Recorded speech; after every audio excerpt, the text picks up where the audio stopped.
Next, let's talk about porpoising.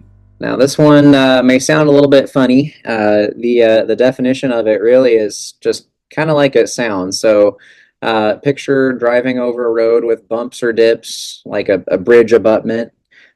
Picture the nose of the coach going down, the tail of the coach rising up, and then vice versa. It's just this constant down the front, up in the back, and then going back in the other direction. It typically is more of an annoyance than anything else, although if it gets too extreme, it can make it difficult to control the coach. So what can cause this? Main thing we would look at is the shock absorbers. So are your shocks worn out? Do they look like that, leaking oil?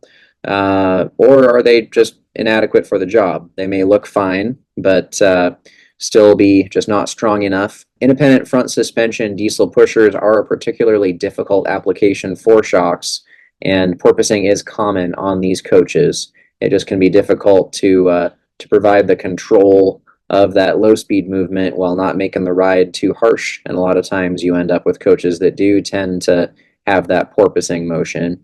Also, the wheelbase, especially if they have a really short wheelbase compared to their overhang, that can really have this issue. A good example is the Tiffin Allegro Breeze. Especially the earlier ones were very short for a diesel pusher.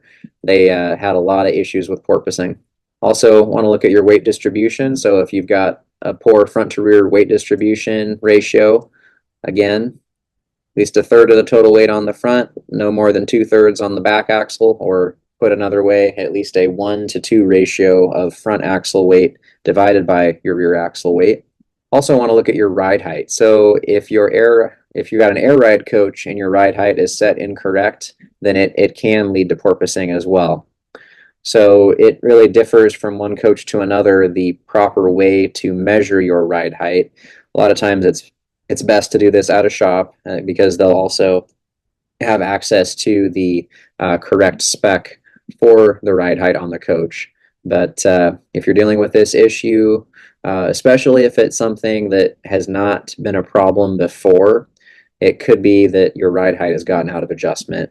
So also, if you do have air suspension, motion control units to control that movement of air in and out of your airbags can also reduce porpoising.